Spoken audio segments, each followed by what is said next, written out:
दोस्तों, आज हम बात करने वाले हैं जूली सीरीज के तीसरी फिल्म के बारे में। जी हाँ, जॉली LLB 3 का रिव्यू।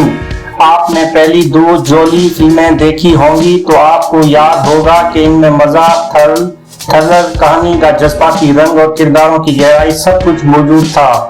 यही वजह थी कि नाजरीन ने इन फिल्मों को बेहद पसंद किया।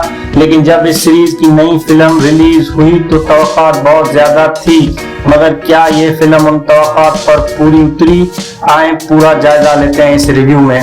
कहानी शुरू होती है दिल्ली की अदालत से, जहां दो वकील मौजूद हैं। एक का नाम जगदीश त्यागी यानी अरशद वारसी, दूसरा जगदीश्वर मिश्रा यानी अक्षय कुमार। दोनों अपने नामों की मुशाहबत का फायदा उठाते हैं और एक दूसरे के क्लाइंट छीनने में लगे रहते हैं। तमाशा कुछ ऐसा लगता है जैसे अदालत में मुकदमा कम और बचकाना शरारतें ज्यादा हो रही हों।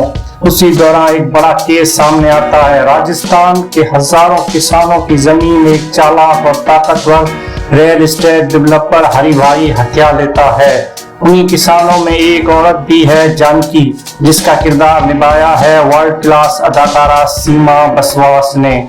जानकी अपने हक के लिए अदालत का दरवाजा खटखटाती हैं और उस केस की जिम्मेदारी उठाते हैं वकील जगदीश त्यागी यानी अरशद वारसी।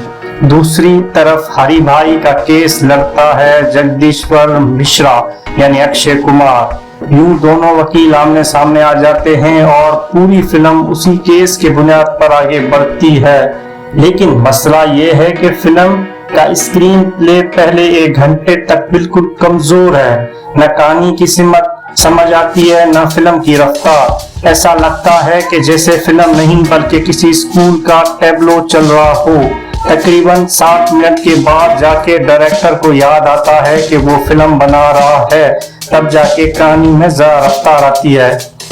जहां पहली दो जूली फिल्मों में मजा और थ्रिल के साथ जज्बाती रंग भी था, ये फिल्म किसानों की गुर्बत और निजाम के जबरी जैसे बड़ी हकीकत को छूती जरूर है, मगर नाजरीन के दिल को छूने में मुकम्मल नाकाम रहती है। कहानी में आगे क्या होगा वाला तजस्सुस तकरीबन ना होने के बराबर है।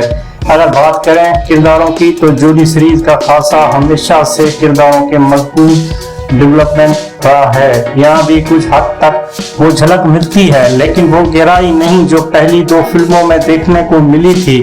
डायलॉग बस ठीक है, कोई ऐसी लाइन नहीं जो नाज़रीन के जहन में बैठ जाए। म्यूजिक तो वैसे भी इस फिल्म का हिस्सा नहीं, इसलिए यादगार गानों की तलाश फजूल है।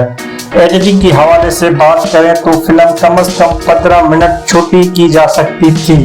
इसका कसूर एडिटर से ज्यादा स्क्रीन प्ले राइटर पर है, और चूंकि राइटर और डायरेक्टर एक ही शख्स है इसलिए सारी जिम्मेदारी उन पर आयद होती है।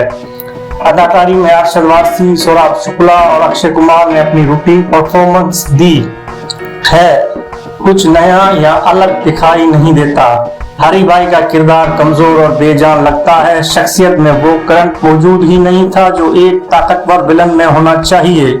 राम कपूर का किरदार मुख्तसर मगर मुयस्सर है, और अगर सबसे बेहतरीन परफॉर्मेंस की बात करें तो वो सीमा बसवास की है। उनके हिस्से में चंद ही डायलॉग आते हैं, लेकिन जिस कमाल से उन्होंने अदाकारी की है वो किसी वर्ल्ड क्लास परफॉर्मेंस से कम नहीं।